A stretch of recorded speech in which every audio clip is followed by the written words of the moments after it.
Okay, so I assume that everyone who's watching this can read and understands that ultimately when I say spoilers, major spoilers, that everything in this will obviously spoil the movie. Okay, I'm not going to repeat myself, so that bit's done. We're going to go straight to the heart of the matter. Kylo Ren has killed one of the most beloved characters that has ever graced the silver screen,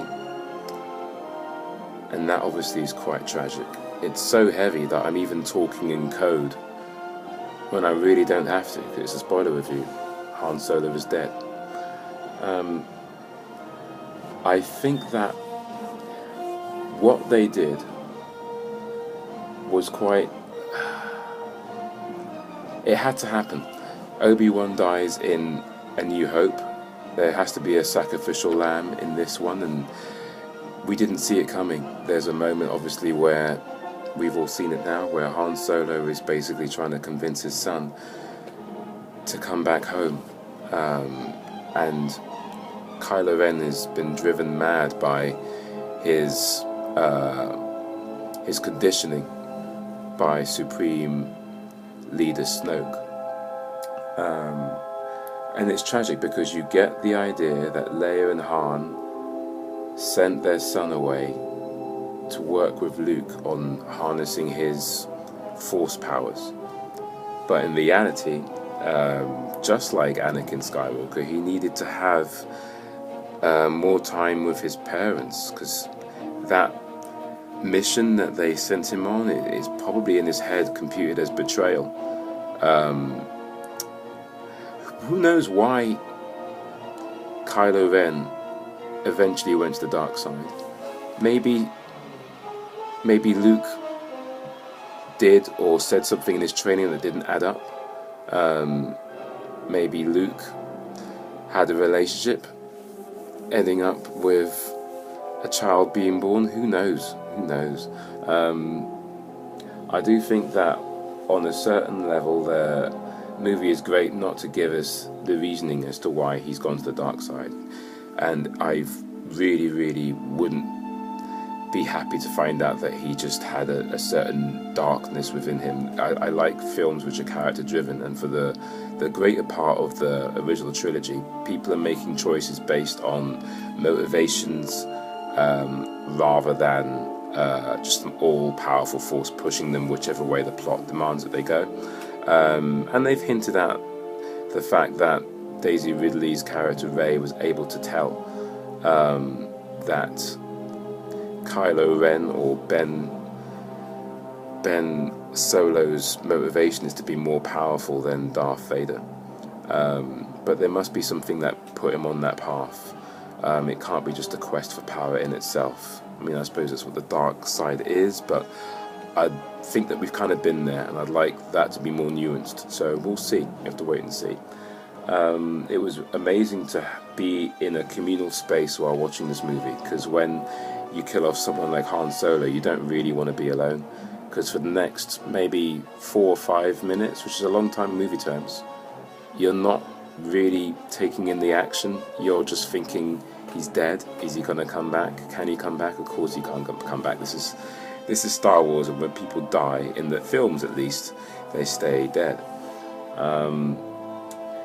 Great one-liners from him all the way through. It's a lovely idea that they make us fall in love with him again for him to die. I think that the mirroring aspects of this movie with A New Hope they weren't forced. I had no problem with there being a bigger Death Star type machine that was the focus of the Resistance, and their mission to destroy that was obviously similar to the first one. Again, I didn't have a problem with that. I do think that ultimately for the next movie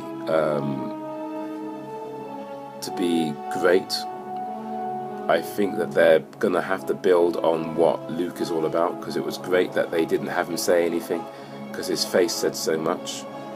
He's definitely, in my mind, going to be the Yoda of the next movie, because he's going to be a taskmaster. sometimes people forget how Luke progressed from being the whiny farm boy to being the guy who kind of thinks he can wield the Force but isn't ready in Empire Strikes Back, and then finally in Return of the Jedi to be truly quite a monk in terms of what he has chosen to do with his life, and that he's totally invested in using the teachings of Obi-Wan and the Force to do the right thing. And yeah, the way he was introduced at the end of The Force Awakens, we all saw it. He was very much grizzled and challenging, all in his face. So I'm hoping that he's going to be quite the Yoda. And let's face it, Yoda was kind of based on the old school kung fu masters, in that he was very exacting on his students, but only so that he could get the greatest efforts out of them. Are there other spoilers that I want to talk about? I should actually call them detailed plot points, because they're not spoilers in this review because we've seen it, right? I think that there was an issue with me with Kylo Ren being on the planet for one moment at the end of the movie, and he was basically he was defeated by Rey, and how he gets off that planet I don't know, because we pretty much cut from him being felled to Snoke sending his minion after him to take him from the planet to complete his training. I have no idea how he gets off the planet that quickly. It's not possible. But hey, who knows, maybe the next movie will shed some light on it. I don't know. And hey, it's a movie. I can kind of forgive some of the time lapses. For instance, if you watch Empire Strikes Back and you think about time, you have Luke Skywalker learning about all these different ways of the Force in the time it takes for Han in the Millennium Falcon to get to Cloud City. So that doesn't make any sense time-wise. Like, wow. Apparently it's easier to learn the Force and quicker to learn the Force than, say, take a driving test. Yeah. Do I have any other thoughts? I have tons more thoughts, and I've just watched this movie.